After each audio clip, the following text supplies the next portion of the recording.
Welcome to episode 6 of the Old White Man Show. I call it the Old White Man Show because I'm old, I'm white, and I'm a man. The idea behind this is to give a little history on myself and what people my age might be thinking, what we went through in our lives, and then bring up modern topics and how we apply what we have learned in life to what's going on in the real world today. Uh, History is a funny thing, you can do everything you want to try to eliminate it, but it still exists. So sometimes I think it's a lot better to use history for the well-being of everybody versus trying to eliminate the parts of history that you might not like. Last week I talked about we moved from Abita back down to the New Orleans area to Kenner. We moved the block from the girl who I was going to end up marrying, the greatest thing in my life. She was the only person, the person who was always there for me. We was actually born next door to each other, and throughout our life we've been together a lot. But once we got into Kenner, we was there until we ended up getting married a few years later. But I was really blessed because the best part of me has always been my wife. She's been the person behind me. She's gave me the drive and everything I needed. She was there for the kids and took care of the family. All my successes in life is owed to her. So I can't say as much how lucky I am to have her as my wife. Most men, we're lucky to have good women. It's the women who comes in that really makes us who we are.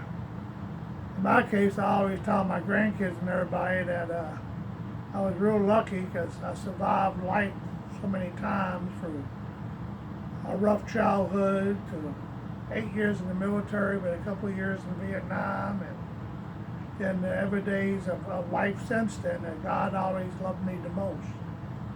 And they always smiled, and I said, well, I can prove it that God loves me the most. I said, he gave me Mimi. And that great gift of hers has been able to allow me to be the man that I became. So I'm very, very thankful for everything that's happened. My dad was rough. My mom, they was products of the Great Depression and World War II, and they had different things that affected them in their lives, and I assume they did their best they could under the circumstances that they had, that they was raised with.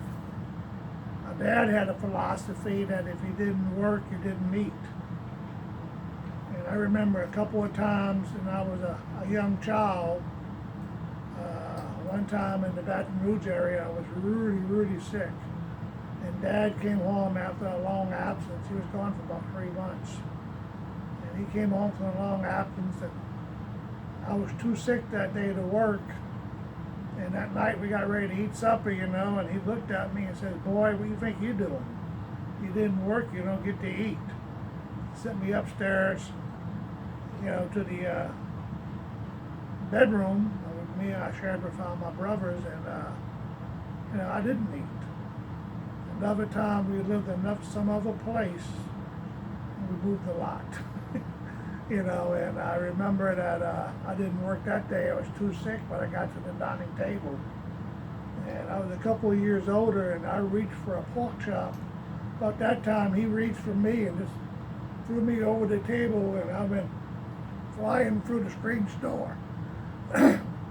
Too sick to eat, too sick to work, you're too sick to eat. So I didn't eat that day. That's the only 2 days I don't remember working. That's the only 2 days I don't remember getting food to eat. Today we live in a society where everything's expected.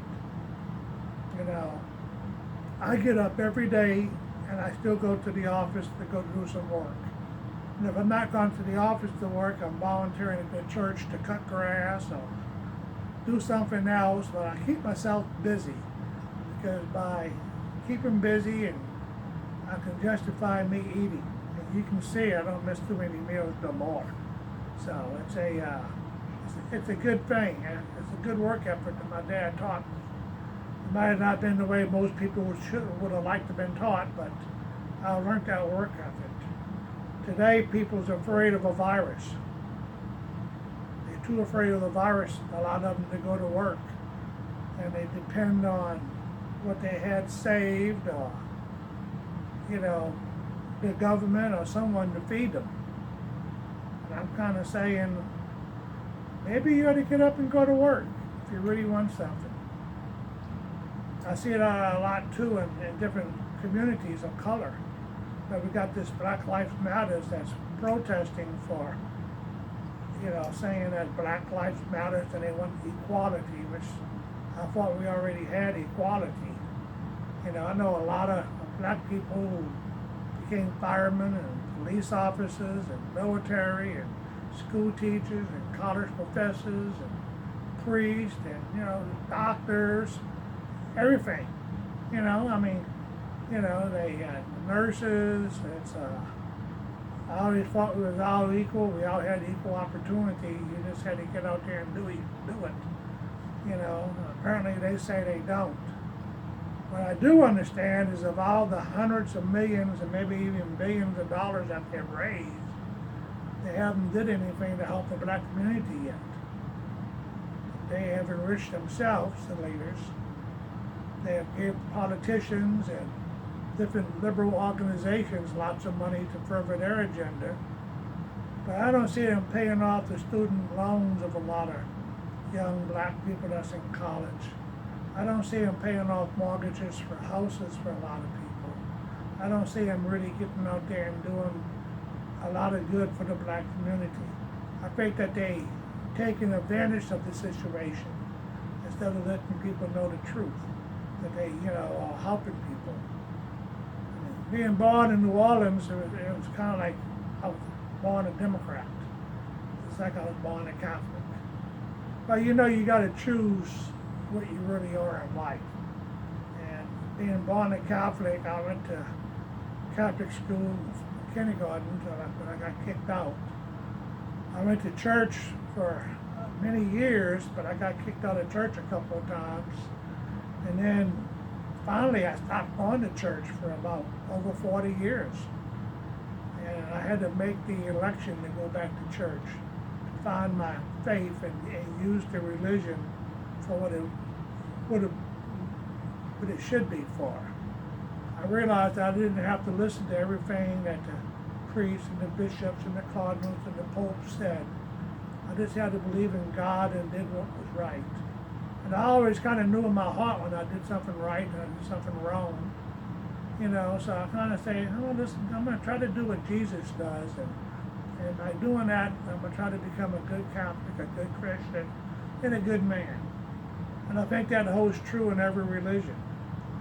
You try to do your best. I try to remember that we all equal. We all in here together. So I kept my faith. But as a Democrat, I lost my party. Because I started realizing that there was four things that I was against. Most black people don't know that prior to the Civil War, that 100% of the Democrats voted for slavery. They all wanted slavery. None of them was against slavery. Our president at that time, Abraham Lincoln, he was against slavery. To a degree, not, he wasn't going overboard on it.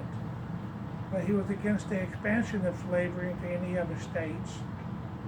The majority of the Americans in the North and in the South didn't believe in slavery. In fact, a very small percentage of the overall population, I think something like 4% of the population actually owned slaves. A lot of owned slaves was owned by corporations. They was leased out to plantations.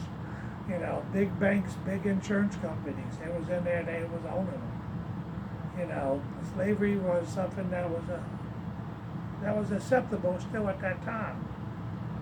We had little bit over 4 million slaves in America.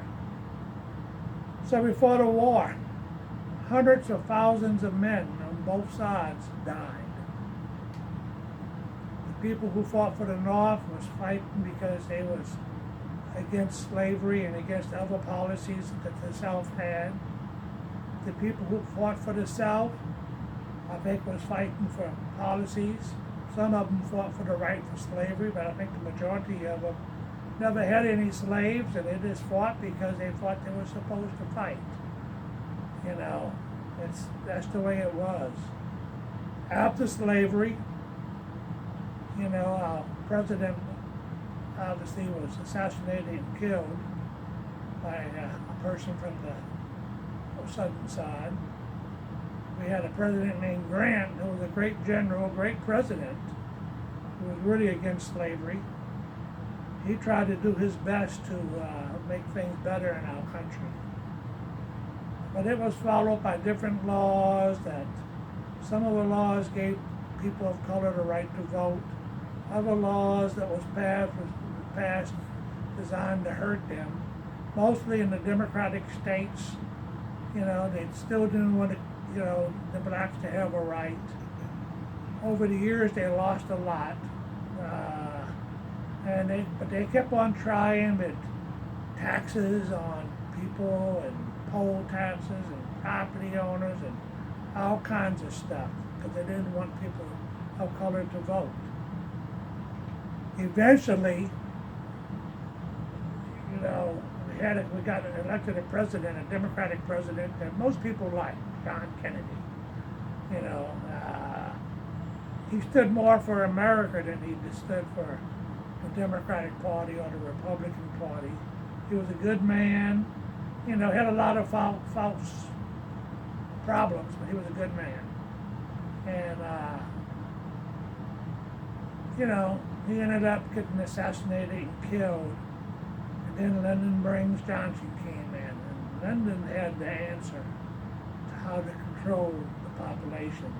He did what they called the Civil Rights Act, making everybody equal, creating welfare, and basically making people of color dependent on the government dollar. And from there, it's been downhill ever since. American families has been broken up, mostly a lot of families of color, because of this. You know, people was told that you don't need a man, you can just have your baby and the government will give you money. That's wrong.